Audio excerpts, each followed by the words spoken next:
What's up, everyone? Mr. NewTube Gamer. Today we're playing Call of Duty Ghost in 2022. We're going to see how the game is right now, 9 years later, and if it's still worth your time. Short answer is going to be no.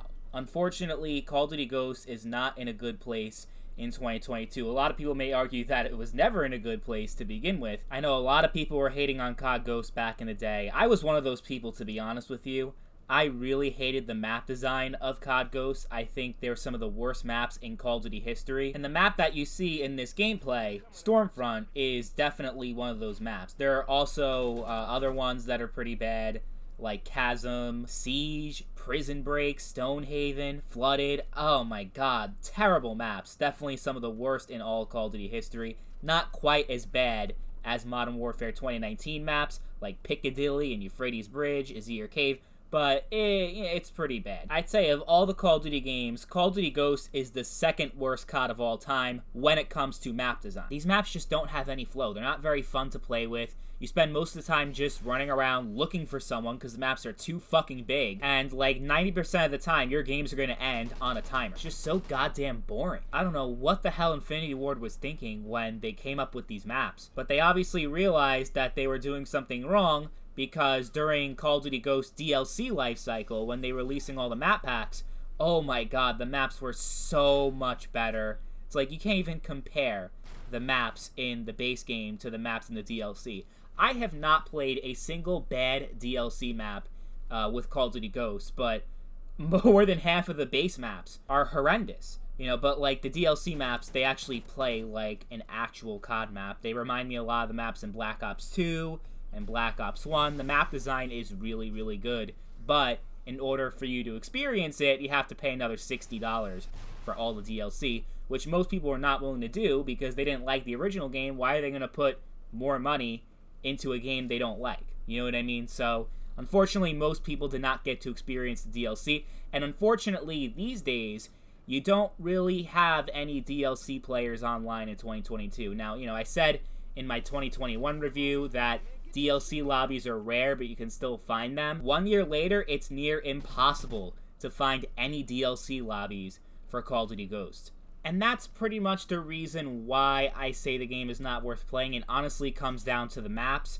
The DLC had fantastic maps, which were so much fun and so diverse, and were just great maps. Some of the best maps, honestly, in all of Call of Duty. To the point where if those were the maps that we got at launch instead of the ones that we got, I think the Call of Duty community would be having a much different conversation today about Ghost, where the general consensus is that COD Ghost is when the Call of Duty series started to go downhill. It wasn't a fun game, it was pretty boring and didn't really offer much, it didn't bring anything new to the table, and it just, it was either a really bad game or it was mid. You know, no one's going to say that COD Ghost is the greatest COD of all time. I mean, you'll probably find a few people, obviously, you know, because there's always someone. But 90 to 95% of people that play Call of Duty, when you ask them about Ghost, they're going to be like, it wasn't that great. But I really think if the maps that we got in the DLC were the maps that we got in the original game, the reception towards COD Ghost would have been quite different. Because I think that was really the big problem with the game. People talk about the SATCOMs, you know, not having a regular UAV and all these different things.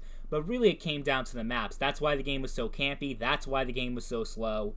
And that was really the main problem. I think the gameplay, the gunplay, you know, the way the weapons felt, and just the way the game handled itself overall was quite good. But when the maps play like shit and have no flow to them, that just ruins the entire game. And I really can't stand playing on the base maps in Call of Duty Ghost, to the point where I just stopped playing. As soon as I had a really hard time finding DLC lobbies, sometimes I'm able to get into it, but it automatically merges because there aren't enough players. It merges with a regular base map rotation in Team Deathmatch. So I never get to play the DLC maps. I haven't played them in over a year because obviously the player base continues to decline in Call of Duty Ghost. I remember average player count on Xbox One was about 500 people.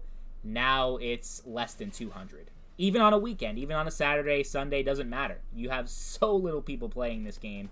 It's kind of sad.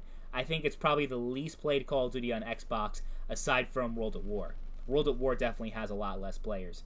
But yeah, I think that it's a shame, but that's just how it is. But even if people still play the DLC, I can't really recommend it to you because I don't think it's worth $60 for all the map packs plus, I don't know, let's say $15, $20 if you can get a physical copy. You're paying almost $80 for a 9-year-old game.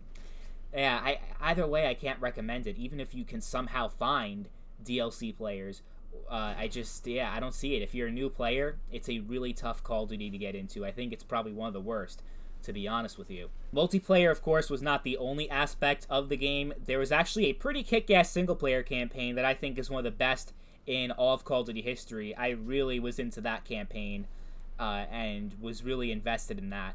It was a really fun experience. Extinction was okay, not quite up to snuff with zombies, but it was pretty fun for what it was. So there is some value in Call of Duty Ghosts that you can, like, if you can get it really, really cheap, or if you already have it and just, you know, haven't really played it that much, or you want to get back into it, you'll get some enjoyment out of it. I'm not going to say there is absolutely nothing this game has to offer, but if you're like me, you played the campaign like 4 times over already, you've had everything out of the multiplayer, you know, you've unlocked everything and this and that, so it's actually really easy to unlock shit in the multiplayer because there's no level up system or prestige system. You buy all the weapons with squad points instead of leveling up to get them.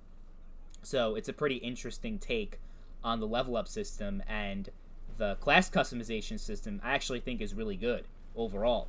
It's very different from the pick 10 system you may be used to, but it kind of gives its own flavor to the creator class, where you can choose different combinations of perks. Like, you get like one perk, like the really good perks are worth more points than the others, and it's just I really think the whole perk combination in Call of Duty Ghosts was very well done. I think it's very surprising that we haven't seen it return in newer COD games. The streaks, you know, weren't that great, but they're a lot better than other games like Advanced Warfare, where the streaks are pretty useless and underpowered. I think they're okay. You know, they're obviously not as iconic as the ones in Modern Warfare 2 and Modern Warfare 3. But I think overall, I would say Call of Duty Ghosts was a good game if you include all the DLC, but that also kind of puts that kind of begs the question, like, is it really a good game if you have to put another $60 into it for it to be good? And I guess the answer is no, because it's kind of bullshit. And also, the Ripper is easily the best gun in the entire game, and that's also locked behind a DLC paywall. So there was a lot of DLC bullshit in COD Ghost. Not quite as bad as Black Ops 3 with the DLC weapons, the supply drop weapons that were just so much bullshit. COD Ghost wasn't that bad in that regard when it comes to DLC, but yeah, they're actually, like, looking back at it, there were a lot of negatives to this game, where it kind of deserves the reputation that it got. Like I said, from a gameplay perspective, it's fine, but there's all these little things that add up that create a big problem when it comes to actually enjoying the game and having fun with it. So, yeah, those are my thoughts on Call of Duty Ghost in 2022. I would say if I had to rank, like, all the COD games from, you know, like, all the games from Call of Duty 1 to Vanguard and rank them all in 2022 in terms of playability and fun factor, I would have games like Black Ops 1 and Black Ops 2, and even Modern Warfare 2 at the top of the list, and then put Call of Duty 3, Call of Duty Ghosts, and maybe even Vanguard at the bottom of the list. Obviously not counting the games that were released on the Nintendo DS, you know, with really bad graphics and pretty bad controls because it's on the DS, and the gameplay, you know, it's obviously not good for those games. Yeah, I'm obviously not including the spin-off games. I'm talking about mainline Call of Duty games. Call of Duty Ghosts is one of my least favorites to play in 2022. But if you're a big Call of Duty fan and you have a big collection of COD games, but you don't have Call of Duty Ghosts, yeah, you might as well add it to your collection, especially since you can find it pretty cheap. But yeah, I just say, overall, I can't recommend you play it, no matter what platform, whether we're talking about PS3, PS4, Xbox One, 360. PC definitely has the least amount of players. Well, actually, the Wii U does, but yeah, PC and Wii U are the worst when it comes to player count. But either way, you're not going to have a good time in 2022. You're just not. So, yeah, it's sad, but that's the situation we're in with Call of Duty Ghosts. Let me know what you guys think about the game in 2022, and what were your thoughts on Call of Duty Ghosts overall? Did you love it? Did you hate it?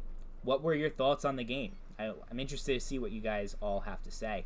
As always, thank you all for watching, and I'll catch you guys later. Peace.